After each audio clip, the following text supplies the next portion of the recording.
How is it representing yourself in these matters? Oh, look, you're dealing with bullies, mate. So when you're dealing with bullies, you just have to be confident. And you have to do your diligence, you've got to do your study, make sure you know how to rebut all their claims, you've got to think it out in your mind, what are they going to say, what would they say to try to trick you, and how do I defend my position if they try to raise a controversial topic to try to get me off course. And my job in there is just to provide the evidence of the truth and to establish my claim, which is that I didn't obstruct an authorised officer, that he wasn't even an authorised officer, and that there's some systemic failure that needs to be addressed by the government. Why didn't you use a lawyer for that? Well, I'm spending all of my funds for the big case that I have which is a trial in the county court, a jury trial, for when I had my shoulder dislocated, when we were bashed by the police, and when I was put in jail for 29 days. And that all stems from this incident here. So, this is an incident I can represent myself here. I can present myself and I can hold my own here. But a jury trial where there's going to be 43 police witnesses. The brief alone in the other trial is it's well over 300 pages long, and there's about probably 500 hours of body camera footage to go through, to transcribe, use of false reports. So just too much for me. So I'm putting all of my resources into that case, which I also believe will be the one case which could effectively change how police are prosecuted in the state, how the bail's used, and how the police use charge stacking as a mechanism to basically diminish people and put people to plead guilty to things they haven't done. So this one seems like a flimsy case. They do have much bigger, greater cases to you. Yep. Does it have anything to do with those cases, or is that the reason that really they're pushing this one? Do they need this to get through to get the other ones? Yeah, because I think it establishes... So the other cases I've got going through the court stem back to this. This is the beginning of it, and when I became known to the police. So if I can beat this here, or even at the higher court, that takes away any illegitimacy to the other cases as well. Absolutely. Now, we did catch up with the witness who noticed me running out to get the mic, so they had protective officers and tried to jump out the other door, and we chased him down. And just to ask him some, firstly, the simple question of, is he positive that he was a lawful officer? He says he does feel confident, but as we do know, at the same time, or also in the beginning of the pandemic, so in the first half of the pandemic, it turned out police weren't actually legally authorised, and they had to subsequently go back to Parliament and change the laws to go back retrospectively, change it so they were authorised officers.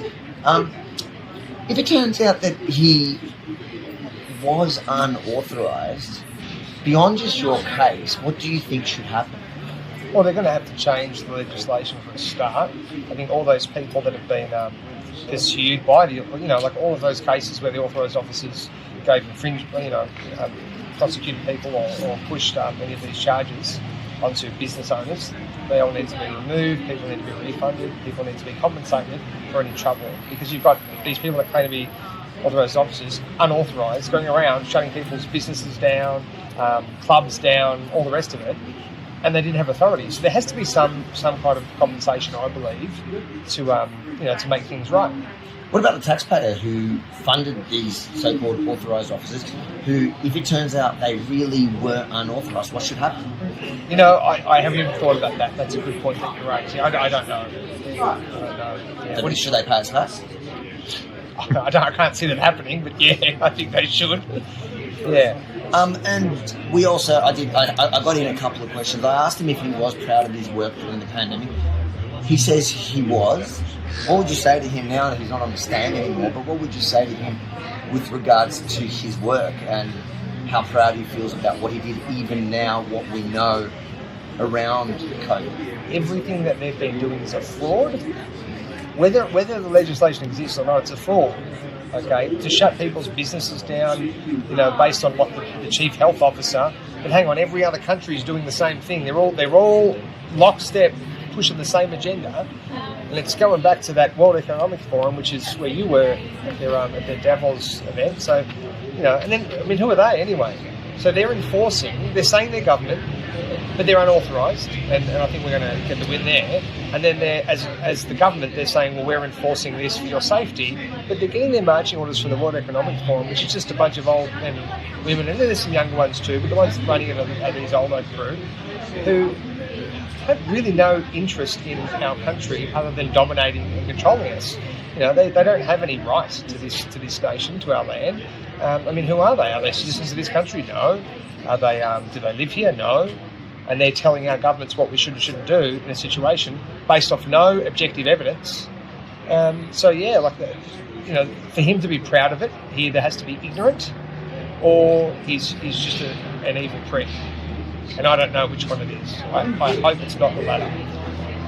And I did put to him, what was the, I guess, not the science, but how it made any sense to actively going to shut down what he suspected to be a gym for people's health during a pandemic. Yeah.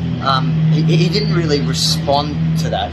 How do you feel about the fact that they were going out of their way to shut down what they what they alleged at the time was an active gym? Mm-hmm. They were going out of their way to shut down an active gym for your health or for the public health.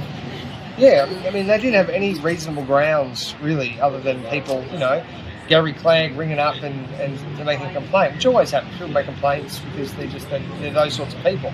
The same sort of people in school that would tell the teacher, Mrs. Whatever, he's doing this to me. They're those sorts of people. That's not evidence, though. That's not reasonable evidence. That's not reasonable grounds. There's no facts. Somebody who doesn't look half as healthy and as fit as you, who was a professional mixed martial artist, he was going out of his way to try shut down your health facility because he suspected that you were open and your open health facility was a threat to public health. Oh, yeah, look, it's amazing. It's just so ridiculous. Do we even have to talk about it? It's that ridiculous. It's that stupid, But then they've got the bottle shops open, because that's okay. The donut shops are open. The brothels are open. I'm going to have to break up there, mate. That is public health. Sorry. That is my public health. Mental health, yeah. Cut that bit, editor. And the fact of the matter is, I had homeless people living there. I had drug-affected people that needed me to be there. I run a ministry through that place. Now, that is public health. That's real public health.